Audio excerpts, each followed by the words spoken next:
तो महाराज मोहनलाल जी बोल रहे हैं हलवा नहीं खाऊंगा। सेठानी पूछती है क्यों हलवा नहीं खाओगे महाराज? सोने की थाली ऑर्डर दी हुई है, जिस दिन सोने की थाली आएगी उसी में हलवा खाऊंगा। मैंने प्रतिज्ञा ली है। क्या ली है? प्रतिज्ञा ली है। किस चीज की?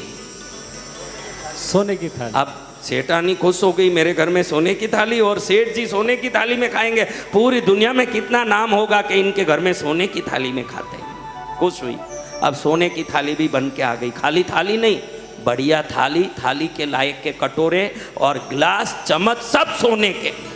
जैसे ही लाए टेबल पर लगाए, सेठानी बोले कि सोने की थाली में खरोच आ जाएगी, नीचे प्लास्टिक बिछाओ और उसके ऊपर थाली रखो, खरोच ना हो जाए।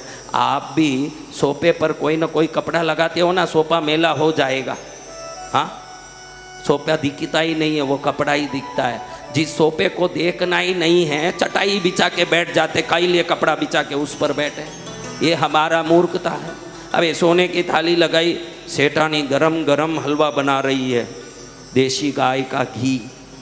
कौन सा घी? देसी गाय का।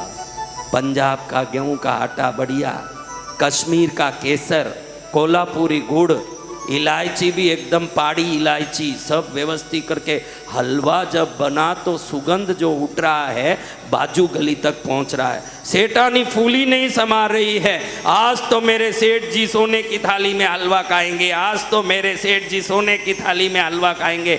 गरम गरम हलवा लाके थाली में परोसी। सेठ साहब लीजिए लीजिए, आज आपकी प्रतिज्ञा पूरी हो गई। हे भगवान, आपको लाख लाख शुक्र हो प्रभु, आपने मेरे सेठ जी को सोने की थाली में खिला दी। धन्य है प्रभु, आपको धन्य है।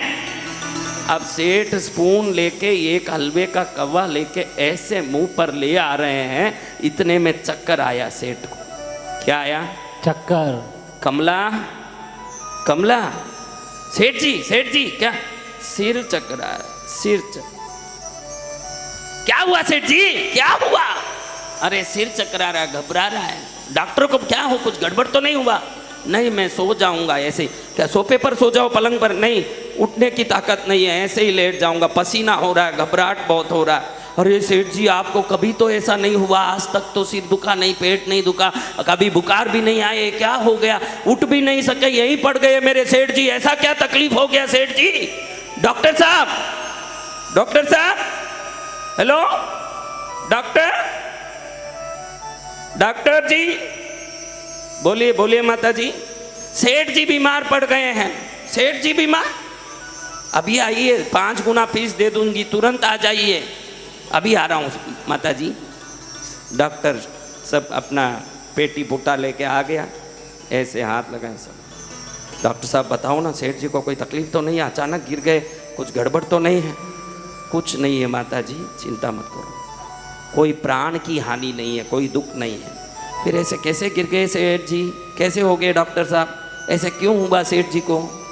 कुछ नहीं माता जी, अचानक इनमें डायबिटीज आ गया है, बहुत घबराहट आ गया, अंदर शुगर बढ़ गया है। आज से हलवा फलवा देना नहीं है, इनको घास और पटोलिया ही देना है। ध्यान रखना मेरी माताओं बहनों, सोने की थाली बनाने की ताकत आप जुटा सकती हो, उसमें घास खाओगे कि हलवा, ये प्रभु ही तय करेंगे, आप नहीं कर सकोगे। सत्य वचन मेरे, ये प्रभु ही तय करेंगे कि आप घास खाओगे कि हलवा खाओगे। बड़े गर्म हो के मैं सोने की थाली आएगी उसी दिन हलवा खाऊंगा, पहले दिन ही खा लेता तो कम से कम हलवा तो गले उतरता। थाली में क्या पड़ी थी? पड़ी थी हलवे में, लेकिन तुझे थाली की पड़ी थी, इसलिए थाली आते समय भगवान ने कह दिया थाली की चिंता किया, थाली पकड़, हलवा नहीं मिल पाएगा तुझे। जय जय गुरुदेव। हलवा नहीं मिल पाएगा, थाली ही मिलेगा।